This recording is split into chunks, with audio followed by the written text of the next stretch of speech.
এই জালেমদের নেতা সে 2 দিন আগে প্রকাশ্যে বলেছে বাংলাদেশের নারীদেরকে সে একটি অত্যন্ত কলঙ্কিত শব্দ দিয়ে ব্যবহার করেছে। প্রিয় ভাই বোনেরা, একটি রাজনৈতিক দল যাদের একটি অন্য পরিচয় আছে, জনগণ যাদেরকে একটি ভিন্ন পরিচয় চিনে, জনগণ তাদেরকে কি পরিচয় চিনে? গুপ্ত পরিচয় চিনে, গুপ্ত পরিচয়। আপনারা চিনেন কারা তারা গুপ্ত? বাংলাদেশের রাজনীতিতে কারা সেই গুপ্ত? চেনেন আপনারা, আলহামদুলিল্লাহ। প্রিয় ভাই বোনেরা, বর্তমানে বাংলাদেশে এক নতুন জালেমের আবির্ভাব হয়েছে। এই গুপ্ত সংগঠনের ব্যক্তিরা নতুন জালেম রূপে আবির্ভূত হয়েছে বাংলাদেশের মানুষের কাছে। কেন?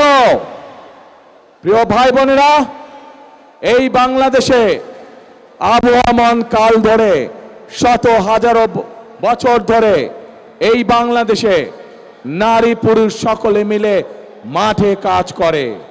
বাংলাদেশে যেমন কৃষক ভাইরা কাজ করে মাঠে, একইভাবে আমরা জানি বাংলাদেশের বিভিন্ন প্রত্যন্ত অঞ্চলে কৃষানীর বোনরাও তারা মাঠে কাজ করে।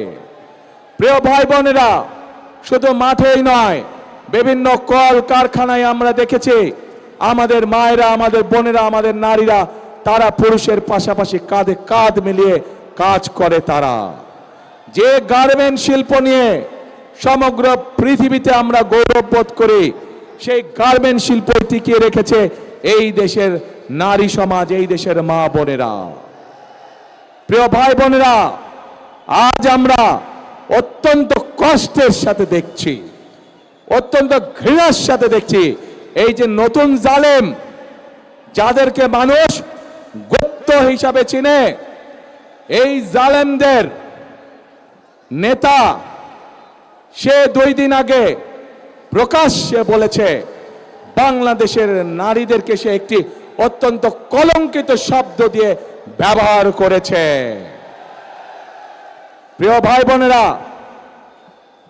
যেই ব্যক্তি বা যেই দলের তার দেশের মা বোনদের প্রতি বিন্দুমাত্র শ্রদ্ধা নেই, যেই নেতা, যেই দলের নেতাকর্মীদের নিজের দেশের মা বোনদের কষ্টের প্রতি বিন্দুমাত্র সম্মান নেই, তাদের কাছ থেকে আর যাই হোক বাংলাদেশ কখনো অগ্রগতি আশা করতে পারে না।